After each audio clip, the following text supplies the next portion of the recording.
RSS मुख्यालय हमले के गुनहगार अबू सैफुल्लाह खालिद की पाक में हत्या। पाकिस्तान के सिंध प्रांत में लश्कर-ए-तैयबा के कुख्यात आतंकी रजाउल्लाह निजामी उर्फ अबू सैफुल्लाह खालिद की हत्या कर दी गई है।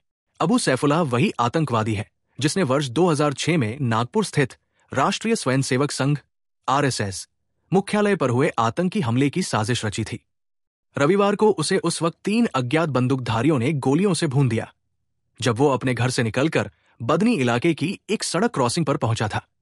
उसकी मौत ने लश्कर-ए-तैयबा के नेटवर्क को बड़ा झटका दिया है। भारत में कई बड़े हमलों का मास्टरमाइंड रहा अबू सैफुल्लाह। अबू सैफुल्लाह भारत में कई आतंकी हमलों में शामिल रहा है। वर्ष 2005 में बेंगलुरु के Indian institute of science (IISc) पर हुए आतंकी हमले में वो शामिल था, जिसमें IIT के प्रोफेसर मुनीश चंद्रपुरी की जान गई थी।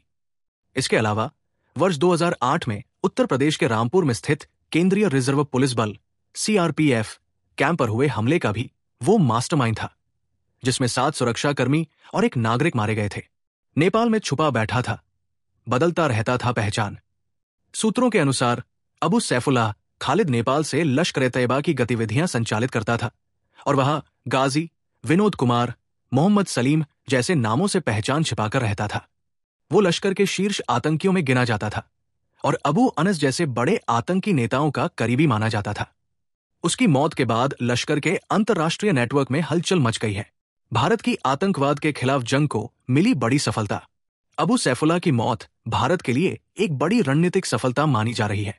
पाकिस्तान में पिछले कुछ वर्षों में 16 से अधिक आतंकियों की हत्या की जा चुकी है, जिनमें लश्कर और जैश-ए-मोहम्मद जैसे संगठनों के शीर्ष नाम शामिल हैं। मार्च 2025 में झेलम में अबू कतल जियाउर रहमान को भी मारा गया था, जो जम्मू कश्मीर में कई आतंकवादी घटनाओं में लिप्त था। भारत की कूटनीतिक रणनीति और अंतर्राष्ट्रीय दबाव के चलते पाकिस्तान की धरती पर पल रहे आतंकियों की अब खैर नहीं।